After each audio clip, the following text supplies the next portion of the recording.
빌립보서 1장 2절 말씀 함께 한 목소리 읽도록 하겠습니다. 시작. 하나님 우리 아버지와 주 예수 그리스도로부터 은혜와 평강이 너희에게 있을지어다. 아멘. 할렐루야. 하나님이 사랑하시는 생명수엠교회 청년 여러분, 지난 한 주간도 주님 안에서 승리하셨습니까? 아멘. 날마다 승리하는 저와 여러분의 삶이 되시기를 주님의 이름으로 축복합니다. 날씨가 많이 무더워졌습니다. 그죠? 저는 이런 날씨 참 좋아하는데, 왜냐면 이런 날씨는 밤이 되면 또 밖에 나가서 활동하기가 참 좋은 날씨입니다. 그죠? 밤에 나가서 놀이터에서 앉아가지고 선선한 바람 맞으면 이제 좋은 딱 여름이었다. 약간 이런 날씨가 되었는데, 그런데 이런 날씨 속에 뭐 감기도 걸리고 또 건강으로 인해서 많이 아파하는 청년들이 있다는 얘기를 들었습니다. 바라기로는 건강에 유의하시고 늘 건강하게 우리의 육신도 우리의 영혼도 건강하게 지내는 우리 청년부 되기를 간절히 소망합니다. 우리가 이제 가정의 달을 지나 이제는 빌립보서를 강의하고 빌립보서를 중심으로 함께 말씀을 나누기를 원합니다. 그래서 우리가 항상 제가 설교 한 2달치 정도를 앞에 게시해 놨는데 이것들을 그냥 거의 안 보고 이제 지나가는 것 같아요. 보시고 좀 기대해 주시고 이 빌립보서 말씀을 통해서 우리에게 하나님께서 어떠한 은혜를 허락하실지 기도하며 준비하는 우리가 되기를 원합니다. 이 빌립보서는요, 사도 바울의 여러 가지의 편지들 성경책 중에 옥중서신으로 분류되는 책입니다. 옥중서신은 무엇일까요? 바로 감옥에서 쓴 편지. 그러니까 이 빌립보서를 쓸 당시에 사도 바울은 어디 있다? 감옥에 갇힌 상태로 이 편지를 쓰고 있는 중입니다. 그런데 이 빌립보서의 또 다른 별명이 있는데 이 옥중서신이라는 이름과 다르게 또 다른 별명은 무엇이냐면 바로 기쁨의 서신이라는 별명이 있어요. 1장 18절이나 4장 4절에 보면 여기서 기뻐하고 기뻐하라 이런 말씀들이 나오는데 이처럼 그가 전혀 기뻐할 수 없는 상태임에도 불구하고 빌립보서는 늘 기쁨을 이야기하는 책이라고 우리에게 소개되어집니다. 우리가 이 빌립보서를 시작하기에 앞서 그러면 우리가 왜 이 빌립보서가 쓰여지게 됐는지 그 배경들을 먼저 살펴보고 말씀을 나누려고 합니다. 빌립보서는요, 이 배경을 살펴보기 위해서 어디를 살펴봐야 되냐면 사도 바울의 1차, 2차, 3차 전도 여행이 쓰여진 책, 어떤 책? 사도행전을 먼저 살펴봐야 돼요. 사도행전에 보면 16장에 이 빌립보 교회가 태동했던 그런 모습이 잘 기록되어져 있습니다. 근데 이 시작이 참 의미심장합니다. 빌립보 교회가 어떻게 시작됐는가? 이 사도행전 16장을 보니까 바울이 아시아로 가려고 했을 때 성령께서 그 바울의 걸음을 막으시고 다시 유럽을 향해 나아가도록 하셨다는 것이죠. 그런데 바울은 거기에서 주춤하는 것이 아니라 다시 아시아로 자신의 생각과 계획대로 아시아에게 복음을 전하는 것이 좋겠다 생각해서 아시아로 나가려고 했어요. 그런데 이 성령이 또 환상을 보여주시면서 그를 마게도냐로 인도하십니다. 그것이 사도행전 16장의 시작으로 나옵니다. 결국 하나님의 준비된 일을 만나고 바울은요, 이 16장에 이르러서 루디아라는 그 옷감을 팔던 이 여인을 만나서 이 빌립보 지역에 교회를 세우게 되고 그 간수장, 감옥에 갇히게 되는데 신라와 함께 감옥에 갇혔을 때 간수장을 만나게 되는 놀라운 기적이 이 16장에 기록되어 있는 거예요. 이 빌립보 교회에서 일어난 일들이 우리가 잘 아는 루디아 이야기와 간수장 이야기가 이 16장에 기록되어 있는 것이죠. 이것만 보았을 때 이 빌립보 교회가 세워지는 것은 하나님의 강권적인 역사구나. 성령께서 인도하셔서 바울을 마게도냐로 인도하시고 이 빌립보 지역에 이르게 하사 이 빌립보 교회를 세우셨구나 하는 의미심장한 그러한 놀라운 일들처럼 보여진다라는 것이죠. 그러나 바울의 심정은 어땠을까요? 여러분, 바울의 마음을 한번 생각해 본 적 있으십니까? 몇 년 전 우리는요 가치 혼란을 겪는 그러한 시기를 경험했어요. 언제? 코로나 시기. 코로나를 처음 맞이했을 때 우리는요 준비했던 것들을 그리고 계획했던 것들을 한순간에 뒤집어 엎어야 하는 그러한 순간들을 맞이했다는 거예요. 내가 계획했던 것, 내가 정말 도전하고 싶어 했던 것, 내가 미래를 꿈꾸며 나아갔던 그 모든 꿈들이 한순간에 물거품되는 그런 일들을 경험한 거죠. 제가 코로나를 경험하는 2020년도 그때에는요 어떠한 일이 있었냐면 제가 태국으로 여행을 가려고 비행기 티켓을 예매했었어요. 5월 달에 아내랑 이제 마일리지를 잘 열심히 차곡차곡 모아서 비행기 티켓을 끊고 이제 꿈과 같은 해외 여행을 계획하고 있었어요. 근데 코로나19가 12월 달에 이제 막 시작해서 우리나라 1월 달에 넘어오게 되고 3월 달에 막 2월 3월 달에 막 터지기 시작하면서 어떻게 됐어요? 해외 여행이 다 무산되게 되는. 그때 여러분 제 심정 어떠했겠습니까? 얼마나 실망했는지. 정말 너무나 기대했던 여행이었는데 그것들을 다 하지 못하게 되니까 실망하게 되었다는 거죠. 다시 말해서 이 사도 바울의 심정이 바로 이러했다는 거예요. 그가 앞을 향해 예견하고 예측하고 그가 하나님의 뜻을 복음을 전하고자 했던 그러한 모든 계획들이 한순간에 물거품 되는 것처럼 느껴지는 것이 이 사도행전 16장의 시작이었다는 겁니다. 코로나가 맨 처음에 시작됐을 때 수많은 미래학자들과 전문가들이요 앞으로의 상황을 예견하고 예측했어요. 그런데 그들의 말처럼 된 게 하나도 있을까요? 없다라는 것이죠. 생각보다 굉장히 긴 시간이 흘러갔고 우리의 예상대로 할 수 있는 것들이 많이 없는 아주 무기력한 그러한 시기를 우리가 보냈다는 겁니다. 그 코로나 상황이 아니더라도 여러분 우리의 삶을 한번 돌아볼까요? 여러분 각자의 삶을 실제적으로 한번 돌아보겠습니다. 조금 충격적일 수 있지만 충격받지 않고 좀 한번 이야기해 볼게요. 여러분 대학을 다니는 대학생들 한번 생각해 보세요. 여러분 전공을 살려서 쭉 일할 수 있을까요? 우리가 열심히 공부하고 있고 열심히 그것들을 훈련하고 있고 그것들의 미래를 계획하고 있지만 그것을 가지고 평생을 일한다? 이것은 사실 알지 못한다는 겁니다. 회사를 다니고 취업을 준비하는 청년들 어떻습니까? 내가 준비하는 그 회사에 평생을 가지고 일할 수 있다? 아무도 예견할 수 없다는 거예요. 누가 알았겠습니까? 우수의 기업들이 IMF를 맞아서 다 망하고 다 문 닫는 것을 우리가 누가 예측했겠어요? 그러니까 우리는요 삶을 살아가고 계획할 때 나아갈 때 이렇게 우리의 예상과는 다른 그러한 상황들을 맞이할 때가 있다는 거예요. 그럼 우리는 실망감을 가지고 살아가더라는 겁니다. 바울의 심정이 조금 느껴지십니까? 바울은요 심지어 하나님의 일을 하려고 계획했어요.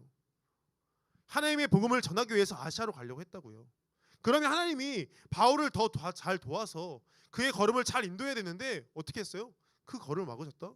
바울은 더 의아하게 된 거죠. 아니 왜 대체 왜? 하나님의 복음을 전해야 되는데 왜 하나님이 날 막으실까? 전략적으로 그가 생각했을 때 이곳의 복음을 전해야겠다는 그러한 정말 강력한 계획이 있었다는 것이죠. 그런데 성령께서 막으신 겁니다. 그가 하나님께서 막으셨구나 하고 그냥 지나갔을까요? 아마 그렇지 않았을 겁니다.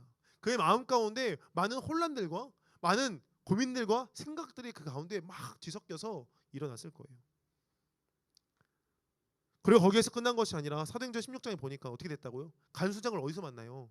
감옥에 갇혀서 신라와 함께 복음을 전할 때 감옥에 갇혀서 고난과 박해 속에서 하나님의 아시아로 막았던 하나님께서 그러면 마게도냐로 빌립보로 갔을 때 교회가 태동하고 거기에서 감옥에 갇혔다? 바울은 더 커다란 가치혼란을 겪게 됩니다. 그런데 하지만 이 바울은요 이 상황 속에서도 하나님을 신뢰했다는 모습을 우리는 찾아볼 수 있습니다. 사도행전 16장 13절을 말씀을 제가 읽어드리면 여기에 이렇게 말해요. 안식일에 우리가 기도할 것이 있을까 하여 문 밖 강가에 나가 거기에 앉아서 모인 여자들에게 말하는데 바울은요 그러한 상황에 그냥 머물러 있지 않았어요. 바울이 왜 강가에 나가서 기도했는 줄 아세요? 회당이 없는 곳은요 그냥 강가에 모여서 유대인들이 기도했던 터가 바로 강가였거든요. 다시 말해서 바울은 그냥 그 자리에 머물러 있는 것이 아니라 그가 평소에 살았던 모습, 늘 했던 행동들, 나아가서 기도하고 전도하는 그러한 삶을 살아냈다라는 겁니다. 본인이 원래 하던 일들을 하게 되었고 거기에서 강가에 나가서 누굴 만나요? 루디아를 만나 이 빌립보 교회가 세워졌다라는 것이죠. 우리가 삶을 살아갈 때 아까도 이야기했지만 우리가 예상하지 못한 일들을 만나게 됩니다. 우리가 계획했던 것들이 엎어지게 되고 넘어지는 일들을 만나게 됩니다. 그렇다고 우리가 거기에서 당황하고 멈춰서서 정말 사고가 정지된 상태로 멍 때리며 살아가는 것이 아니라 실망하고 좌절하여서 넘어져서 아니 왜 대체 하나님께서 내 삶을 내 계획을 이렇게 망가뜨리는가 원망하는 것이 아니라 우리가 지금까지 훈련하고 연습한 경건생활, 우리가 지금까지 단련되어지고 하나님을 신뢰하기 위해서 열심히 매 주일마다 말씀 나누는 이 말씀을 통하여 다시 일어서는 우리 모두가 되기를 간절히 소망합니다. 할렐루야. 바울이 그랬던 것처럼, 바울이 다시 원래의 삶을 살아냈던 것처럼 우리도 원래의 삶, 다시 하나님 옆에 나아가는 그러한 저와 여러분 되기를 간절히 소망합니다. 바울은요 원래의 삶으로 돌아간 거예요. 하던 일을 계속했던 겁니다. Keep going. 그냥 가던 길을 그냥 간 거예요. 성령이 막아서 자신의 계획이 엎어졌을지언정 자신이 원래 하던 일, 기도하고 전도한 일을 쉬지 않고 한 것이죠. 이것이 정말 우리에게 중요합니다. 우리가 큰 변화를 맞이해서 우리의 가치가 혼란되어질 때 우리는 그리스도인으로서 우리의 삶을 살아내야 한다라는 것입니다. 우리는 가끔 신앙생활과 세상의 삶을 별개로 생각할 때가 있어요. 그래서 그것들을 세상의 삶을 너무 세속적인 것으로 생각하고 교회의 삶을 거룩한 것으로 생각해서 그것들을 떼어놓아 그 안에 있는 그 경계선을 점점 담을 쌓고 나아갈 때가 있습니다. 그러니까 교회 안에서 경건한 척 삶을 살지만 세상에서는 세속적인 모습으로 살아내는 오늘날의 수많은 그리스도인들이 있다는 거예요. 그러나 우리가 예배드리기 맨 처음에 이야기했던 것처럼 우리의 삶이 예배가 되는 것처럼 이 삶과 예배 그리고 신앙과 그리고 우리의 삶이 뗄래야 뗄 수 없는 관계 속에 있다는 것을 우리는 기억해야 하는 겁니다. 우리의 삶을 살아갈 때 몸에 배어있는 습관처럼 우리 무의식의 세계에 하나님의 역사하심과 하나님의 말씀들을 차곡차곡 쌓아놔서 우리가 경건생활 정말 말씀을 읽고 큐티하고 기도하고 예배드리는 이 시간들을 계속해서 점차 훈련하며 쌓아가서 성장해서 이런 어려움의 순간, 이런 변화의 순간을 맞이할 때 다시 하나님을 찾는 우리 모두가 되기를 간절히 소망합니다. 할렐루야. 할렐루야. 마치 이런 거예요, 여러분. 우리가 아무 생각 없이 있다가 사도신경 하시겠습니다. 전능하사 하면 대부분 어떻게 돼요? 교회를 오래 다니는 사람들은요, 자기도 모르게 무의식적으로 그들이 막 튀어나와요. 그런데 한번 외워보세요 하면 잘 외우지 못해. 근데 다 같이 회중들이 다 같이 하면 잘 외워요. 주기도면 마찬가지 아닙니까? 하늘에 계신 하면 무의식적으로 탁 튀어나오는데 외워보세요 하면 어버버 될 때가 있습니다. 이런 거예요. 우리가 무의식적으로 우리의 경건 생활을, 우리가 신앙 생활을 점차 성장되어지고 훈련되어진다면 이 변화의 시기, 어려움의 시기를 맞이할 때 하나님을 찾게 되는 줄 믿으시길 간절히 소망합니다. 고난을 만나도 계획처럼 되지 않더라도 지금처럼 주님을 신뢰하며 믿음으로 살아가는 저와 여러분 되시기를 주님의 이름으로 축복합니다. 할렐루야. 할렐루야. 빌립보서를 시작하면서 보니까요, 이거는 옥중서신이라고 저희가 처음에 이야기했어요. 신약성경 마태복음부터 시작해서 요한계시록까지 이르기까지 신약성경을 잘 살펴봤을 때 이 27권의 책 중에 바울의 영향을 받은 책들이요 13권 정도 된다고 이야기합니다. 그가 직접 썼던지 혹은 대피를 통해 썼던지 혹은 그의 영향을 받아서 쓴 책이 이렇게 된다는 것이죠. 그러니까 많은 이들은 어떻게 이야기하냐면 신약성경의 절반이 바울의 서신서다라고 이야기하는 게 무방한 것이죠. 그리고 그 책들은요 대부분 어떻게 형식으로 되어 있어요? 서신서로 되어 있어요. 서신서. 다시 말해서 편지를 통해 전달하게 된 것이죠. 이것은 바울의 사역과 굉장히 밀접하게 연관되어져 있는데 바울이 빌립보 교회를 처음 세울 때에도 그가 어떻게 해요? 선교 사역 중에 이동하던 중에 그곳 가운데 교회를 세우고 교회를 세운 다음에 또 다른 지역으로 이동했던 그의 모든 사역들이 있어서 여러 개의 교회를 돌아보며 여러 개의 교회를 관리하기 위해 가장 적합한 그의 사역은 바로 이 서신을 통해 그 교회를 격려하고 위로하는 거였습니다. 그렇기 때문에 이 서신들이 오늘날에 이르기까지 그 당시의 유대인들, 그 당시의 그리스도인들에게 많은 영향을 받아서 수많은 교회가 세워졌던 것처럼 오늘날의 교회에도 많은 위로가 되고 우리에게 교훈으로서 다가오게 되는 것이죠. 그런데 이 서신을 시작하는데 처음에 공통적인 특징들이 있다는 거예요. 오늘 우리가 빌립보서를 시작하기에 앞서 이 서신의 공통적인 특징을 먼저 짚어보고 나가길 원하는데요. 바울은 이 서신을 시작할 때 항상 쓰는 언어가 있습니다. 그것은 바로 그 축복의 인사를 건넨다는 것이죠. 제가 매주 설교할 때마다 어떻게 인사를 해요? 할렐루야. 하나님이 사랑하시는 생명수행교회 청년 여러분, 지난 한 주간도 주님에서 승리하셨습니까? 라고 물어보며 설교를 시작하는 것처럼 바울은 서신을 쓸 때마다 이 축복의 인사를 건네며 이 서신을 시작한다는 거예요. 그런데 이게 아무런 의미 없이 하는 것이 아니라 그냥 습관처럼 하는 것이 아니라 그 의미가 담겨져 있는 것을 우리는 오늘 한번 살펴보길 원합니다. 조금 번거롭겠지만 성경을 한번 다 찾아보길 원해요. 성경을 한번 찾아봅시다. 서신서를 다 찾아볼 건데요. 성경 어플을 키던지 한번 찾아보세요. 로마서 1장 7절. 로마서 1장 7절 한번 찾아봅시다. 로마서 1장 7절 찾았어요? 함께 읽겠습니다. 시작. 로마에서 하나님의 사랑하심을 받고 성도로 부르심을 받은 모든 자에게 하나님 우리 아버지와 주 예수 그리스도로부터 은혜와 평강이 있기를 원하노라. 아멘. 고린도전서 1장 3절. 고린도전서 1장 3절 다 찾아보겠습니다. 고린도전서 1장 3절 시작. 하나님 우리 아버지와 주 예수 그리스도로부터 은혜와 평강이 있기를 원하노라. 아멘. 고린도후서 1장 2절. 고린도후서 1장 2절 함께 읽겠습니다. 시작. 하나님 우리 아버지와 주 예수 그리스도로부터 은혜와 평강이 있기를 원하노라. 아멘. 갈라디아서 1장 3절 다 찾아보세요. 갈라디아서 1장 3절 함께 읽겠습니다. 시작. 우리 하나님 아버지와 주 예수 그리스도로부터 은혜와 평강이 있기를 원하노라. 아멘. 에베소서 1장 2절 에베소서 1장 2절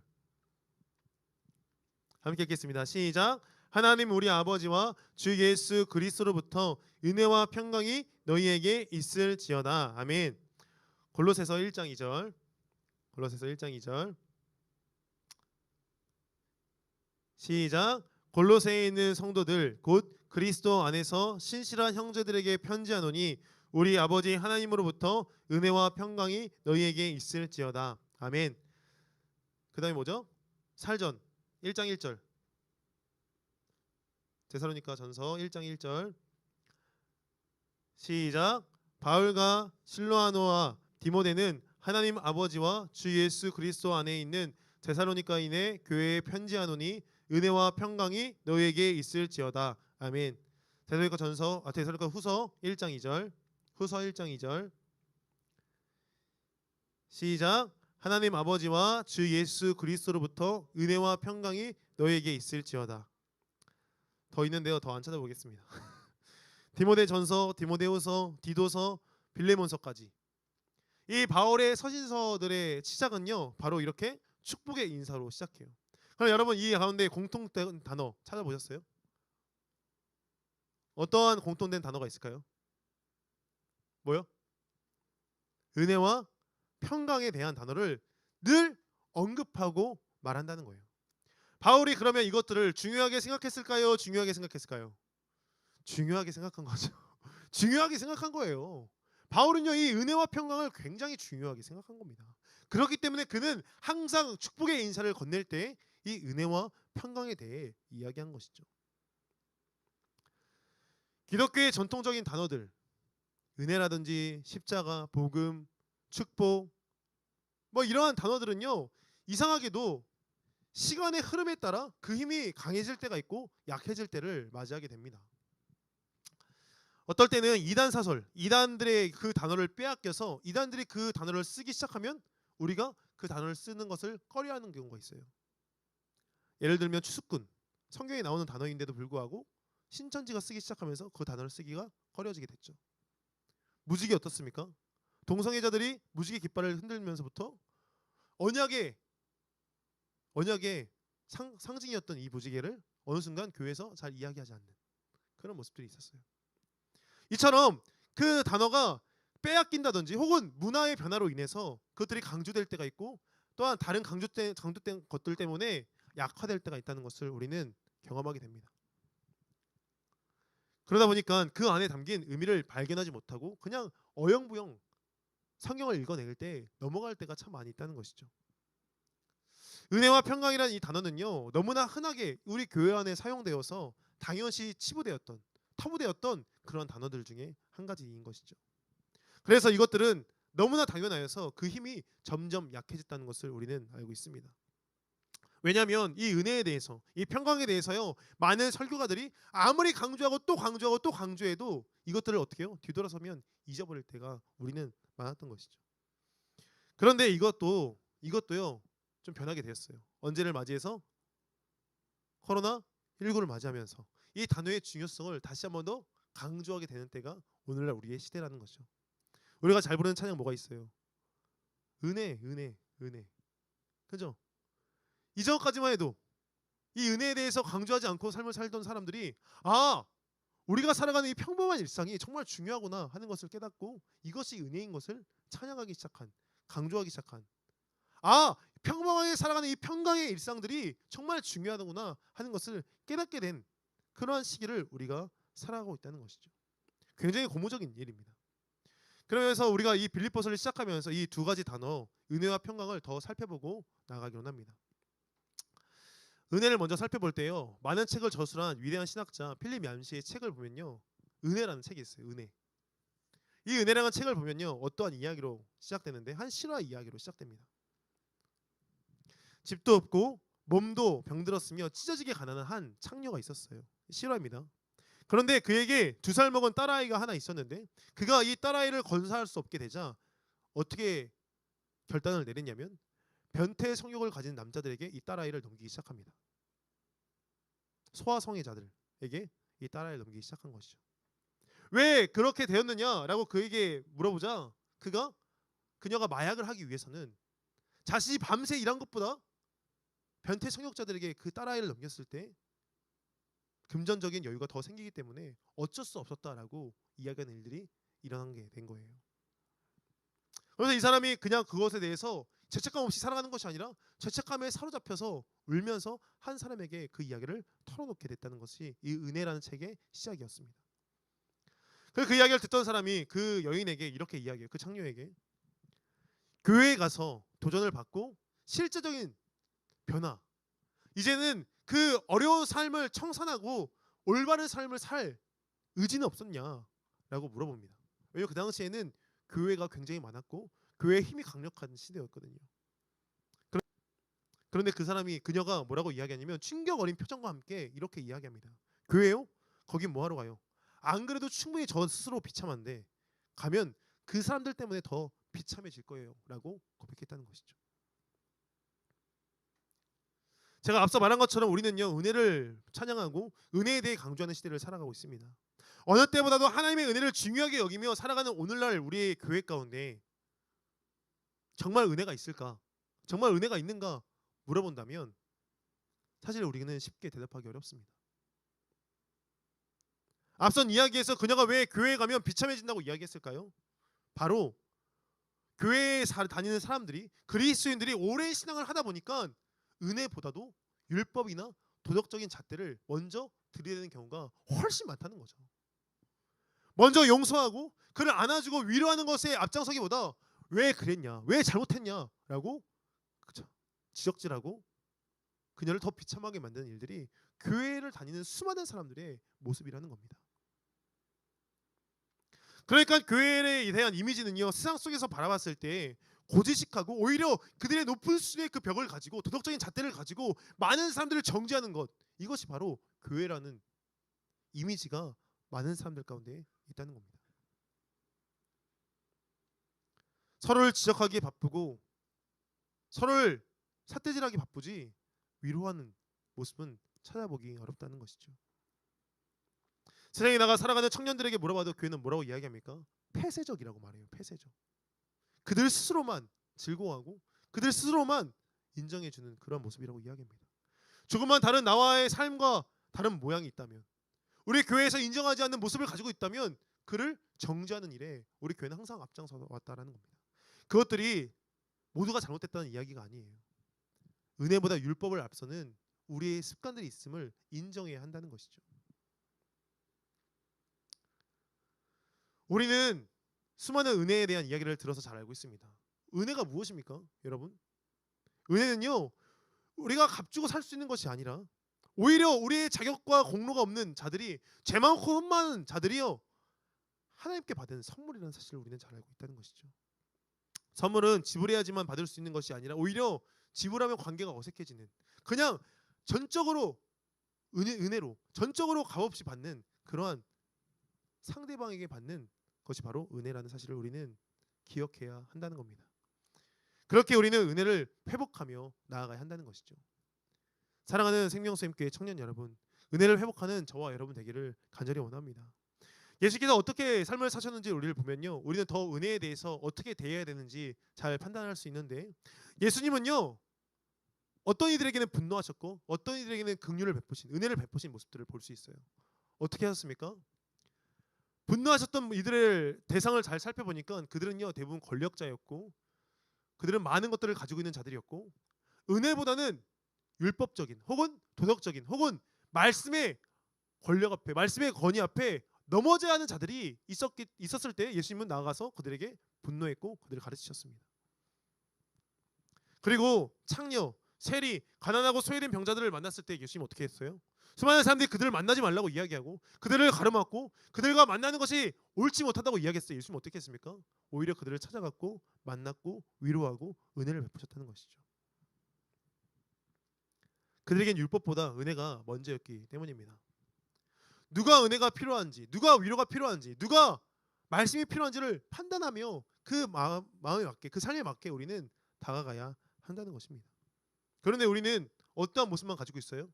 여러분 스스로 한번 돌아보시기 바랍니다. 은혜가 많은 삶을 살고 계십니까? 아니면 내 안에 잣대를 들고 많은 사람들이 지적하는 모습의 삶을 살아가십니까? 그런데 예수님의 모습을 잘 살펴보니까요, 바리새인들 중에서도 또한 그들이 꾸짖음을 받았던 수많은 세리 혹은 서기관, 수많은 사람들 중에서도 어때요? 궁극적으로 그들이 이것이 예수께서 자신들을 꾸짖고 혼내는 것에 그치는 것이 아니라 자신들을 회복시키기 위한 은혜였다는 것을 깨닫고 돌아오는 이들이 있었다라는 겁니다. 바라기로는 늘 은혜를 베푸는 예수 그리스도를 닮아가는 저와 여러분의 삶이 되시기를 간절히 소망합니다. 할렐루야. 할렐루야. 율법적인 잣대를 가지고 많은 사람들을 지적하며 그들을 넘어뜨리기에 앞장서는 것이 아니라 은혜 가운데 살아가는 우리 모두가 되어야 할 줄 믿습니다. 할렐루야. 은혜를 회복하는 우리 청년부 되시기를 간절히 소망합니다. 두 번째로는 평강인데요. 성경에서 가장 많이 말하는 내용이 무엇일까요? 바로 두려워하지 말라는 내용입니다. 살아가는 동안 우리는 많은 두려움을 가지고 살아갑니다. 제가 생각하기로 두려움의 반대는요, 바로 평강이에요. 평강. 평강의 상태. 모든 것이 형통하여 평안한 상태가 되었을 때 우리는요 두려움을 이기는 모습을 보여줍니다. 그러면 두려움을 가지는 이유, 평강을 잃어버린 이유는 무엇일까요? 여러 가지가 있겠지만 경험해 보지 못했기 때문인 것이죠. 두려움은 우리가 경험해 보지 못한 일에 대해 먼저 염려할 때 생깁니다. 미래에 일어나지 않는 일에 대해서 우리의 선 지식과 다른 이의 경험을 들었던 그런 많은 일들이 어떻게 해요? 예측하고 두려움을 갖게 되었다는 것입니다. 또한 경험해보지 못한 미지의 세계는요, 초반에도 이야기했듯이 아무리 예측해도 정확하게 판단하기 어려워 우리에게 두려움을 가져다 줍니다. 그럼 우리는 어떻게 해야 될까요? 경험해보지 못한 일에 대해 두려워하기보다는 우리의 사고를 변화시켜서 믿음으로 그 미래를 바라봐야 한다는 것이죠. 걱정은요 미래에 있는 일들을 먼저 앞당겨서 고민하는 것이 걱정입니다. 그렇다면 이 반대는요 믿음인데, 믿음은 미래에 있는 일들을 먼저 앞당겨서 누리는 삶이 믿음이라는 거예요. 그리고 이 믿음은요 우리를 평강으로 인도하여 위축된 우리의 사고와 행동을 자유롭게 하는 줄 믿으시길 간절히 소망합니다. 그래서 마태복음 6장에 보니까 34절에 뭐라고 말하냐면요, 그러므로 내일을 위하여 염려하지 말라. 내일 일은 내일이 염려할 것이요 한날의 괴로움은 그날로 족하니라 라고 말합니다. 바라기로는 믿음으로 평안을 누리는 저와 여러분 되기를 간절히 소망합니다. 할렐루야. 우리가 삶을 살아갈 때 은혜와 평강이 바울의 축복의 인사말처럼 날마다 넘쳐나기를 간절히 원합니다. 우리가 은혜를, 평강을 회복하며 살아가야 할 줄 믿습니다. 기본적인 가치, 이 교회 안에 정말 중요한 이 가치를 잃어버리지 않고 살아가야 한다는 것이죠. 우리 자신의 은혜와 평강은 정말 중요하고 또 중요합니다. 그렇기에 앞서서 우리 자신의 은혜와 평강을 한번 돌아봐야 한다는 겁니다. 왜냐하면 내가 은혜를 베풀기 위해서, 내가 다른 사람의 평강을, 축복을 빌어주기 위해서 어떻게 해요? 우리 스스로가 은혜 가운데, 우리 스스로가 평강 가운데 거하는 것이 먼저 선행되어야 하기 때문인 것이죠. 그래야지만 우리가 다른 이에게 나눠주고 또 흘려보낼 수 있지 않겠습니까? 우리가 살아가는 매 순간에 하나님의 은혜임을 깨닫는다면, 폭풍 속에서도 주님 안에 거하는 평안이 있다면 우리는 든든히 주님의 일꾼으로 세워져 나아가는 청년부가 될 줄 믿습니다. 사랑하는 청년 여러분, 바울이 매 서신서에 은혜와 평강을 이야기했던 것처럼 여러분의 삶 가운데 은혜와 평강이 넘쳐나기를 주님의 이름으로 축복합니다. 은혜와 평강을 노래하며 흘려보내는 저와 여러분의 삶이 되시기를 주님의 이름으로 축복합니다. 축복합니다. 축복합니다. 자, 기도하겠습니다. 하나님, 우리 아버지와 주 예수 그리스도로부터 은혜와 평강이 너에게 있을지어다. 아멘. 우리에게 늘 은혜와 평강을 허락하시는 주님 너무나 감사합니다. 우리가 삶을 살아갈 때에 살아가는 모든 순간이 하나님의 은혜임을 깨달아 알게 되는 놀라운 시간 되기를 간절히 소망합니다. 우리가 삶을 살아갈 때 다가오는 문제들과 어려움과 힘듦과 고난 가운데 머물러 서서 하나님의 은혜를 발견하지 못한 채 살았던 지난 날들을 주님께서 붙들어 주시어서 앞으로 나아가는 일들 가운데에 그 은혜를 발견하고 기뻐하며 즐거워하며 인도하사 은혜가 충만한 우리의 삶이 될 수 있도록 허락하시고 인도하여 주시옵소서. 하나님, 간절히 소망하기로는 우리가 은혜의 충만함으로 삶을 살아갈 때에 우리가 받았던 은혜들을 흘려보내기를 간절히 원합니다. 다른 사람들을 보며 지적질하고 우리의 잣대를 통하여 그들에게 율법을 되는 것이 아니라 그들에게 우리가 받았던 그 은혜를 흘려보낼 수 있도록 허락하여 주시어서 은혜가 가득한 청년부, 은혜가 가득한 우리의 삶이 될 수 있도록 허락하사 우리와 함께하는 수많은 사람들이 우리를 통하여 위로함 받고 쉽게로 회복되는 은혜가 있을 수 있도록 허락하여 주시옵소서. 또한 간절히 소망하는 것은 우리가 이 땅 가운데 살아갈 때 두려움에 사로잡혀 우리의 사고와 우리의 행동이 제약된 삶을 사는 것이 아니라 믿음으로 말미암아 주께서 이루실 일들을 기대하며 우리의 기도에 응답이 있음을 고백하며 나아갈 수 있도록 허락하여 주시어서 오히려 누리며 하나님께서 베풀어 주실 놀라운 일들을 기대하며 살아가는 우리의 삶이 될 수 있도록 지금 허락하여 주시옵시고 축복하여 주시옵소서. 우리의 삶 가운데 평강이 가득하기를 간절히 원합니다. 우리로부터 하나님의 놀라운 평강이 흘러가기를 간절히 원합니다. 차가 넘치는 그 평강이 우리의 삶을 흔드는 모든 어려움을 뛰어넘게 하여 주시옵시고 믿음으로 말미암아 우리의 고난 뒤에 있는 하나님의 놀라우신 은혜를 바라보며 나아가 승리하는 우리 청년들 될 수 있도록 허락하여 주시옵시고 인도하여 주시옵소서. 또 우리가 나아가 살아가는 삶 가운데 또 우리가 살아가는 모든 이번 일주일간의 삶 가운데 우리가 훈련했던 경건의 생활들을 그대로 진행할 수 있도록 허락하여 주시옵시고 믿음과 삶을 분리한 채 살아가는 것이 아니라 우리의 삶의 모든 자리가 예배가 될 수 있도록 허락하여 주시어서 주님께 예배드리는 영광 올려드리는 우리의 삶이 될 수 있도록 지금 주장하여 주시옵시고 주관하여 주시옵소서. 이제는 우리 가운데 그 십자가의 사랑으로 말미암아 은혜와 평강을 허락하시는 예수 그리스도의 놀라우신 은혜와 우리의 삶의 모든 문제를 아시고 우리 가운데 응답하시는 하나님 아버지의 극진하신 사랑하심과 홀로 그 가운데 어려움 가운데 내버려두는 것이 아니라 우리와 함께 동행하시며 우리에게 지혜를 진리를 깨닫게 하시는 성령님의 감화 감동 교통 역사 축복하시는 은혜가 오늘 제일 건데 모여 은혜와 평강으로 회복되기를 간절히 소망하며 나아가는 청년들 머리머리 위에 우리의 삶을 통하여 주께 예배하기를 간절히 원하며 나아가는 우리의 삶 위에 우리의 가정 위에 우리의 삶의 터전 위에 이제부터 영원토록 함께 하시기를 간절히 축원하옵나이다. 아멘.